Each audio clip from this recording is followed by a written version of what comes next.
Hello, everyone. Welcome to the very first episode of ECI Speaks.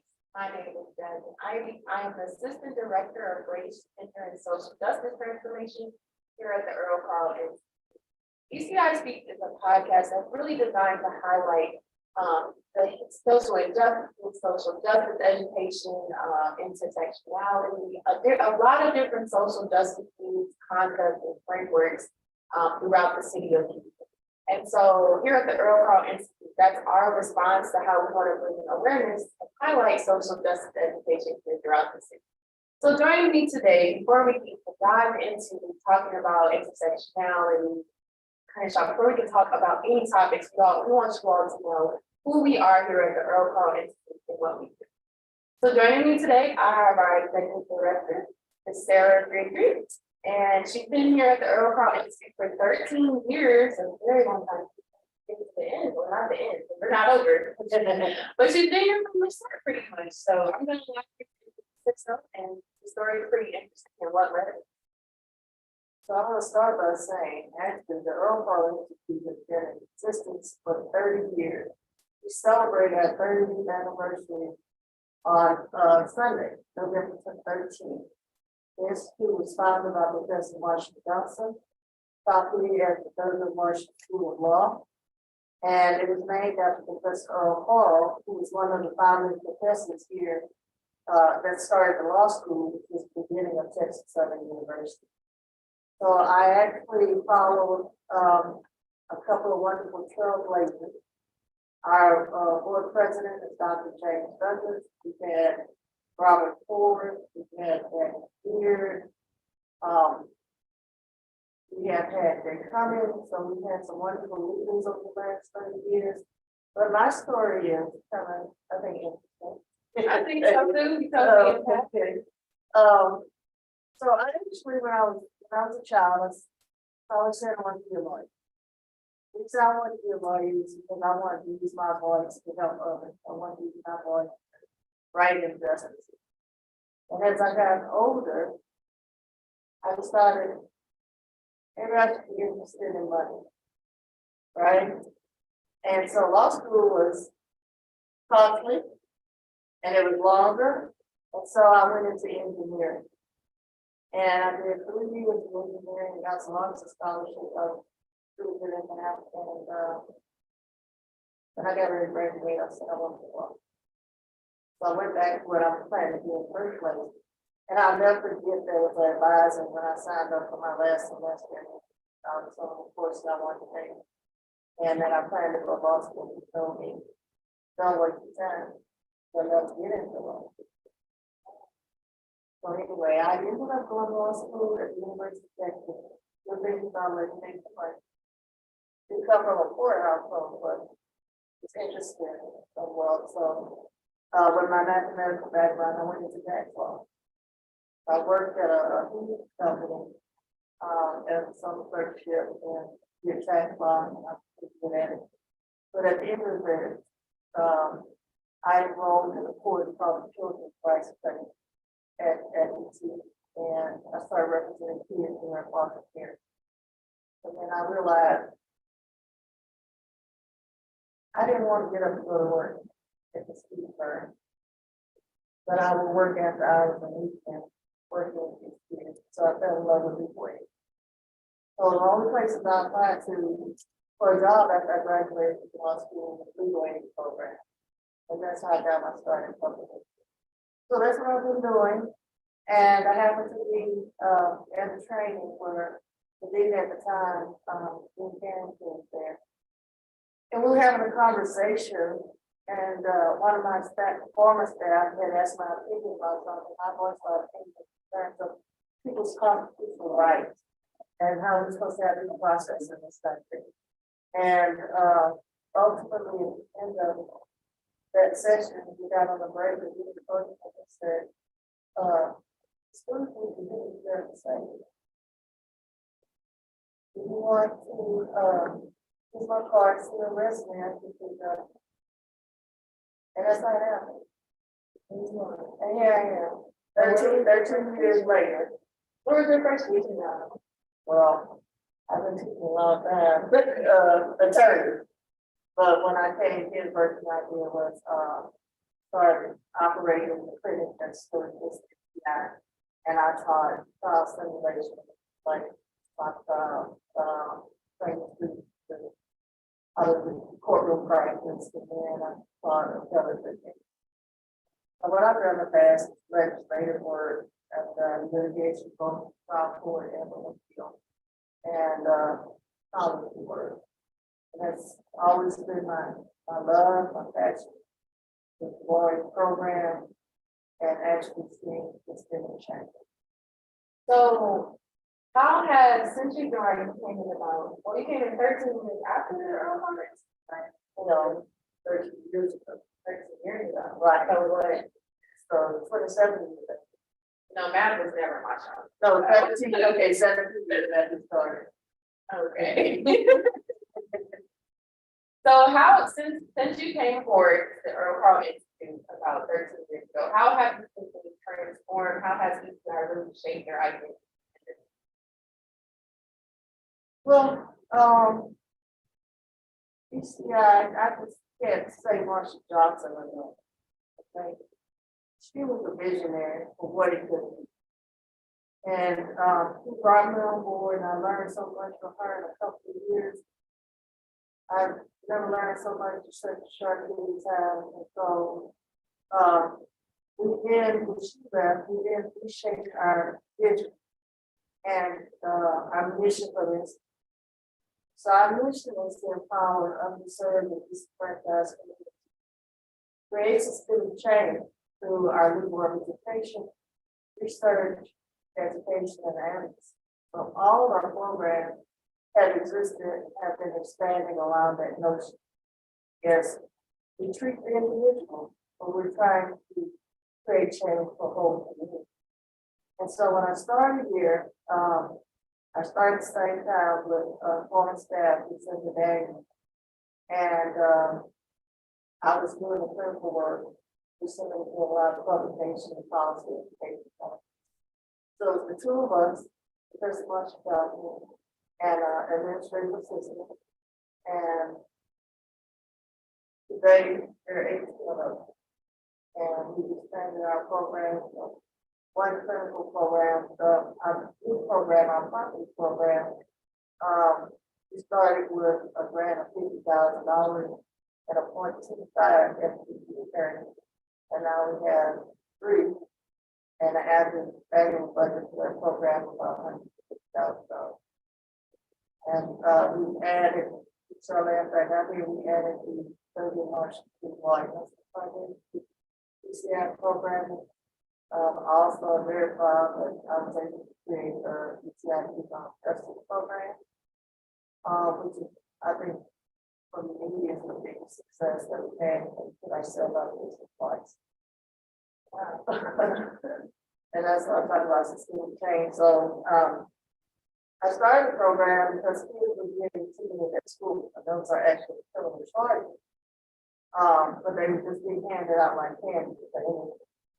So if you cursed in the hallway, police were like, you have to get charged with plastics. And so we started working with other organizations. We started doing training other attorneys on how to do these cases.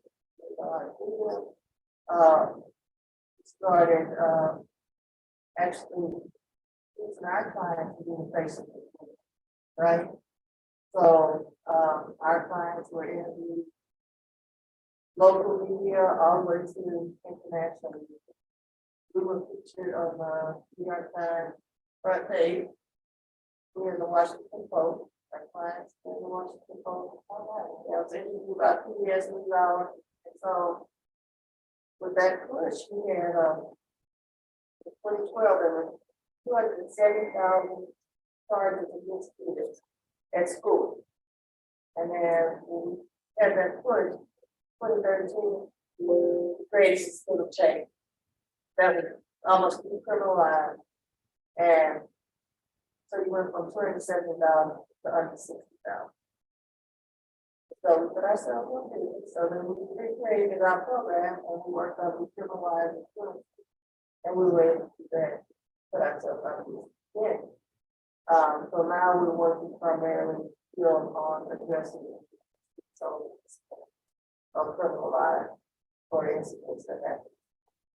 So even since my time that I've come aboard to the SWAT team, I always visually like a core memory that I have here is like to always listen for now justice. And I think that's great. So what are like some specific policies that we're currently working on that would be able to kind of push towards that change that you've been trying to get your fingers on and put us out of business in years? Sure. I think right now the thing that I'm most pleased about is we were approached by a national organization that's funded the President Biden's office to create a model law. And with this organization, it's the legislative policy organization. And they work with research organizations to create model law that they then bring to Congress members and ask them to get their states to adopt. So when it came to us, my first thought was, we need a model law to address drug cases, that's cool. Yes, a little bit of charge with possession of drugs in our communities, they get sent to the police. We're in River Oaks, that's not calling names. In River Oaks, the last 25 years, they haven't been sent to a specialized program that the school paid for. They don't go to the police. They have a peer review process that's used by an organization that has been funded for years. But our kids, they get sent directly to the police. And part of it is childhood conduct, discovery, right? Check things out. Yeah. I have a cousin of mine, his mother passed away. He got caught with drugs. Like, well, I want to see how she felt. There's always underlying issues that don't should not make a child a criminal, right? So the law that we're proposing is going to be for a non-teacher elementary, where schools will send the kids where programs are appropriate. They deal with trauma, grief, and they just curious, and they just need to have more understanding with family drugs, the things that are appropriate to that situation, instead of us always sending kids into criminal justice. And so I'm going to consider it a success if even just to take up that deal and run with it, it'll be a start. And that's, again, I'm proud and we're having a national. I think let's talk about our counselors not caught program that we're running here at the bar initiative. Because I think that highlights the model. I think that kind of goes in with what they are as well. So if you want to kind of talk about that, well, I think that would be helpful for those who are watching. Okay. The Center for the Schools Collaboration, six organizations that came together to push back on exclusionary discipline session or alternative placement and alternative schools where kids don't really learn. Kids are being also scared to be juvenile justice.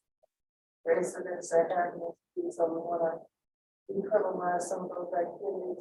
So what these organizations have done is come together and do that is we have come up with a list of 8 recommendations. Some of them are just very basic. You think nobody would have a problem with it, but you can push back on the school. Like transparency. How many police officers do you have on campus? Versus how many counselors do you have on campus? We had pushback for a long time and had to draft a lawsuit. One of our parties had to draft a lawsuit for HRC to tell us how many counselors they had on the campus.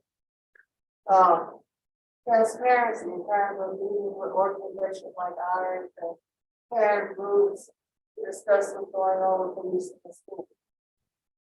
Sense of decency, like not arresting county food, not putting them in zip tie, not interrogating them without a parent present. There's some things that you think the board of trustees would be in favor of because they're parents, right?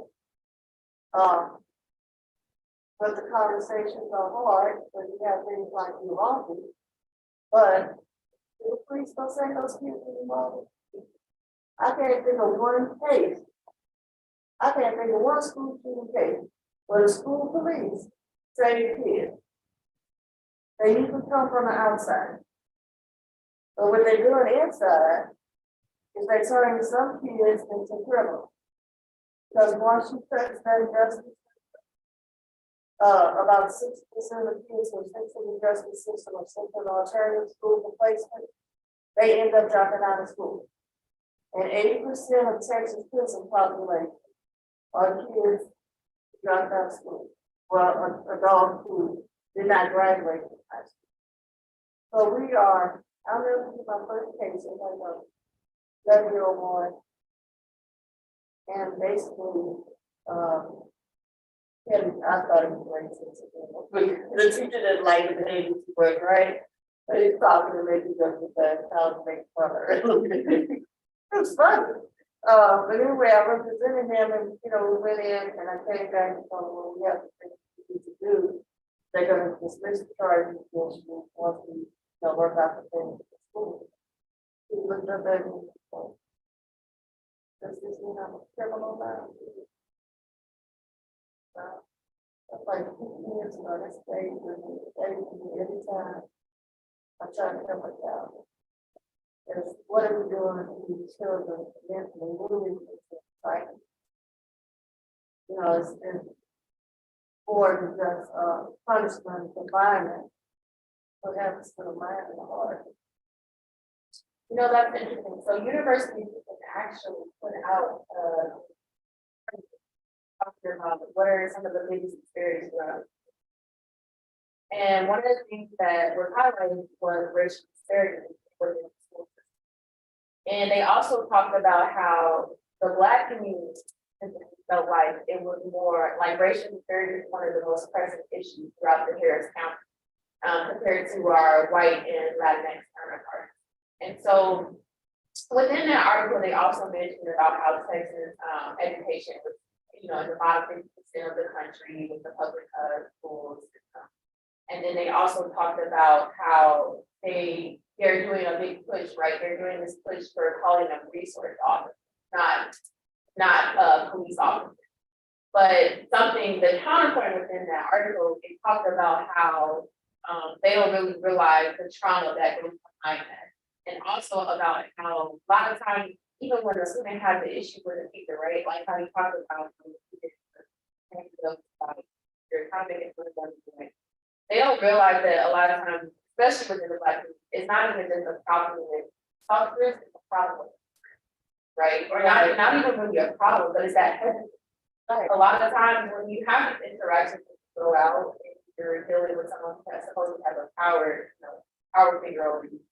You're going to be very hesitant to interact with them. So if you're going to school every day and you're walking in, the first thing you see is you're walking through a metal detector, or you're walking in, the first thing you see is a resource officer. And then now I have to go into a classroom and deal with the same person trying to tell me what to do when I just had somebody, yelling, hurry up and get to the door. Like, I don't think that was kind of like the fun part to realize. It's more than just an initial action. What's going into like mission? What's going on with her? What's going on at home? Right. Because a lot of times people don't realize the behavior isn't only taking place in the school. There's stuff at home that they're carrying with them throughout their time. So that was a really interesting article that I read about. And so it kind of brings me to my next point too. I went to testify before Texas legislature one time, and they asked me, probably diplomatically, but why do Black people get angry when CPS stuff they're out? Well, say that. Because we haven't been able to trust authority. That's the legacy. Authorities, the police, the state, they have come in on behalf of the majority and crushed us down for years. And that's what we know, and that's what we share with us. And I worked inside CPS. And I'm telling you, you get their kids to move because they cursed at CPS casework. Not necessarily because they were bad parents. So we know how authority can turn on you dead in the street, right?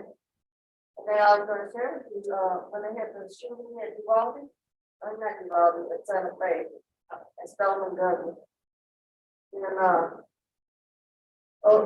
they, increased the number of arrests of students here in Harris County by 600%. You know what those 600% were? It's red. They were black students. They did not meet the profile of a school shooter. They didn't have access to the weapon. But if they said like anything, and that's another whole other discussion, but it's the perception that people have of black kids. That the militant, you know, they are harsh, especially black girls. So those, yeah, those are things we kind of tackle here today. Yeah, and you know, we have our program with the Black Girls Initiative, where we're trying to tackle that as well. And you know, even just with my time in coming on board, I really realized within the work that we've done with the communication, the juvenile police officers, working with some other organizations throughout the city, just trying to get that really big push to go out. I don't think a lot of times people are really realizing that, you know, we're doing more than just information. We're you know, being expert witnesses. We're going and writing publications. We're putting a lot of work out in front of the community for them to understand what exactly what to this work for y'all, for them. You know, it's good. It's always a good feeling, like for us to do it, but initially, like we're trying to push that every change that we're talking about. So, that my question for you is, what does social justice really mean to you? That's a very hard question. I'm going to share this and then it means a lot of things because of a lot of things in my life. Okay. I grew up in a time where women were second class. I grew up in a time when you couldn't say that you were gay. I grew up in a time when a black person who went to a white law school called a nigger. I grew up in a time when people body checked. I grew up in a time when you couldn't marry a person above. So social justice is so many things. That's hard to put into one. Okay, so then my follow-up question for that is, what do you think it means for them? And how do you see us propelling forward? Because we're gonna be here for another 30 years and another 60 years after that, and we're gonna multiply it by 90. I'm sure you know that number, but I don't. So what do you think it really means for them? But it means for the institute that we put our tentacles out everywhere. That we focus on our mission. Of this things didn't change, but we don't give in to it. So we'll have little clinics where we can help people in our community. So focus on black community. We have such a legacy of harsh treatment and discrimination. We want to reach all aspects of economic, jobs, housing stability, most profoundly, the criminal justice system, which has been used to tear all of our lives apart. And so I just see us opening more programs, expanding what we're doing here, but rolling down on our mission so that we achieve change, we achieve change in mind and heart, as well as this other person. Thank you. Well, I really want to thank you for your time today. You're very busy. So I want to thank you all for watching us. I know it was a very short time, but it was really just a peek into what we do here at the Institute. And we have our official launch for ECI Speaks in January of next year. And so we are very, very excited here for that. So when that comes, we'll be growing a lot more social justice themes throughout the city. We're going to talk about immigration. We're going to talk about the racial disparities. We're going to have a lot more for you all, but today we just want you all to get a sneak peek of what we do and who we are. So thank you all for joining us today, and we will see you next time for our official launch.